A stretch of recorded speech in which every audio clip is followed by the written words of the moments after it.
Halo anak hebat, apa kabar? Semoga sehat selalu dan semangat belajar ya. Pada video kita kali ini, kita akan belajar Bahasa Indonesia Bab 1 Topik B dengan materi Tanda Baca dan Penggunaannya, kelas 3 SD.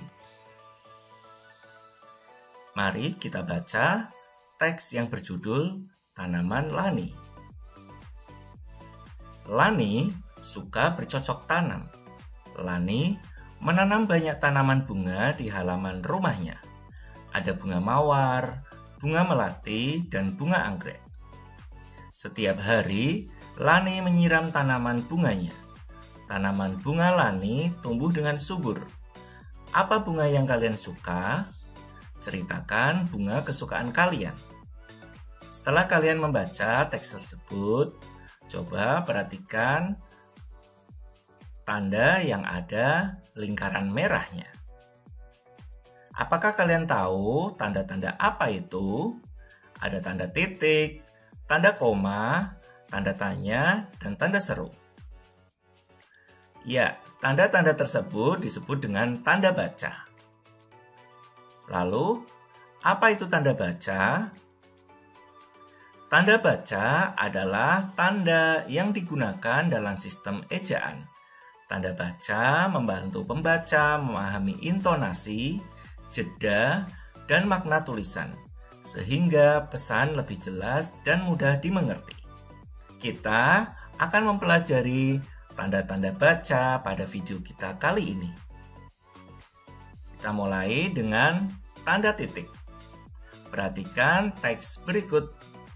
Saat malam hari, keadaan menjadi gelap. Kita harus berhati-hati saat berjalan. Untuk membantu penglihatan, dinyalakan lampu. Lampu membuat keadaan menjadi terang. Pada teks tersebut terdapat tanda titik. Tahukah kalian, tanda titik memiliki beberapa kegunaan? Apa saja kegunaannya? Mari kita pelajari. Tanda titik digunakan untuk mengakhiri sebuah kalimat pernyataan atau kalimat berita.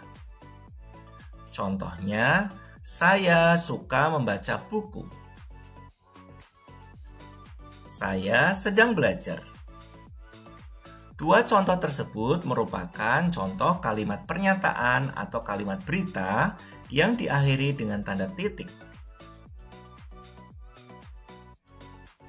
Selanjutnya, tanda titik digunakan untuk memisahkan angka dalam penulisan waktu.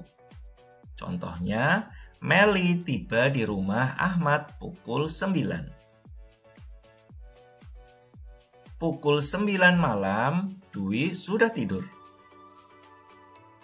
Dua kalimat tersebut memiliki penulisan waktu yang dipisahkan dengan tanda titik. Selanjutnya, tanda titik digunakan pada singkatan nama orang. Contohnya, Pak M. Toha merupakan ayah Nanda. Nama pahlawan yang digunakan nama jalan adalah Ayani.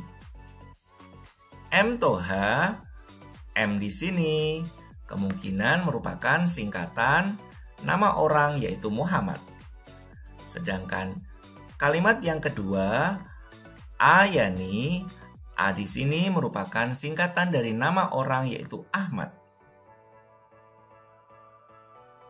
Selanjutnya, tanda titik digunakan untuk memisahkan bilangan ribuan. Contohnya, lomba gerak jalan diikuti oleh 1.200 peserta. 1 merupakan ribuan. Dalam bilangan tersebut dipisahkan dengan tanda titik. Contoh berikutnya, ayah memberi uang sebesar 10.000 kepada Ferry. Itulah beberapa fungsi dari tanda titik. Berikutnya, tanda seru.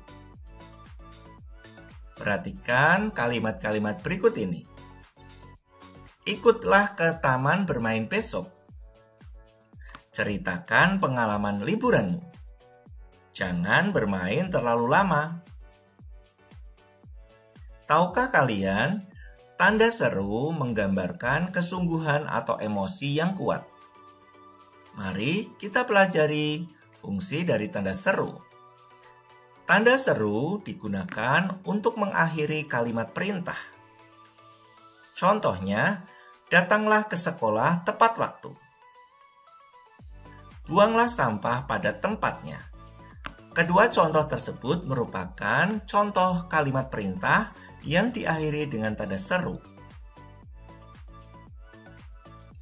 Selanjutnya, tanda seru digunakan untuk mengakhiri kalimat larangan. Contohnya, jangan buang sampah sembarangan. Jangan mandi di sungai. Itulah contoh dari kalimat larangan. Berikutnya, tanda seru digunakan untuk mengakhiri kalimat ajakan. Contohnya, ayo kita berangkat. Berikutnya, mari mulai memasak. Selanjutnya, tanda seru digunakan untuk mengakhiri kalimat kekaguman. Contohnya, wah, sungguh indah pemandangannya.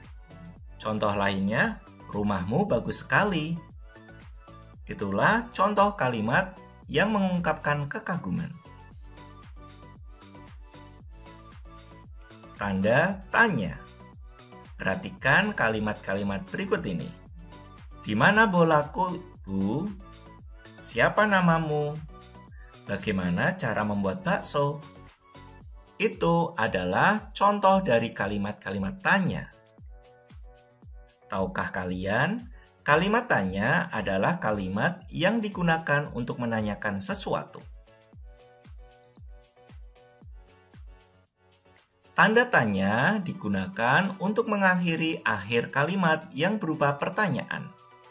Contohnya, apa buku yang sedang kamu baca? Siapa nama-nama temanmu? Itulah contoh kalimat pertanyaan yang diakhiri dengan tanda tanya. Mari kita berkenalan, kata tanya apa saja yang perlu kita pelajari. Kata tanya ada beberapa macam. Yang pertama, apa? Kata apa digunakan untuk menanyakan sesuatu, hal, atau peristiwa. Siapa? Kata tanya siapa digunakan untuk menanyakan seseorang atau tokoh. Di mana? Kata tanya di mana digunakan untuk menanyakan tempat. Kapan? Kapan digunakan untuk menanyakan waktu. Mengapa? Digunakan untuk menanyakan alasan. Dan bagaimana digunakan untuk menanyakan cara atau proses. Itulah beberapa kata tanya yang perlu kamu ketahui dan kegunaannya. Berikutnya, tanda koma. Perhatikan kalimat berikut ini. Ibu membeli sayur, buah, dan nasi. Benny membaca cerita pendek, sedangkan adik menggambar pemandangan. Tahukah kalian, tanda koma memiliki beberapa kegunaan? Mari kita pelajari kegunaannya. Tanda koma digunakan untuk menyebutkan beberapa unsur. Contohnya, saya membeli apel, jeruk, pisang, dan mangga. Di sini ada beberapa unsur yang dibeli oleh saya, yaitu apel, jeruk, pisang, dan mangga. Unsur-unsur tersebut dalam penulisannya dipisahkan dengan tanda koma. Contoh berikutnya, Bapak menanam bunga mawar, bunga melati, dan bunga anggrek. Unsur bunga di sini dipisahkan oleh tanda koma. Berikutnya, tanda koma digunakan sebelum kata tetapi, melainkan, dan kata sedangkan. Contohnya, Benny sangat pandai, tetapi dia pemalas. Contoh berikutnya, ibu mencuci piring, sedangkan ayah mencuci motor. Selanjutnya, Tanda koma digunakan sebelum angka desimal atau di antara rupiah yang dinyatakan dengan angka. Contohnya, ibu membeli 0,5 kg jeruk. 0,5 merupakan bilangan desimal yang ditandai dengan tanda koma. Contoh berikutnya, Mira membeli penggaris seharga 1.000. Di belakang bilangan 1.000 diberi tanda koma. Kesimpulan dari pembelajaran kita kali ini, tanda baca sangat penting untuk memperjelas maksud dan memperbaiki struktur tulisan. Memahami penggunaan tanda baca membuat tulisan lebih mudah dipahami. Maka dari itu, gunakanlah tanda baca sesuai dengan kegunaannya dalam teks ataupun bacaan. Demikian video pembelajaran kita kali ini. Terima kasih. Sampai jumpa pada pembelajaran selanjutnya.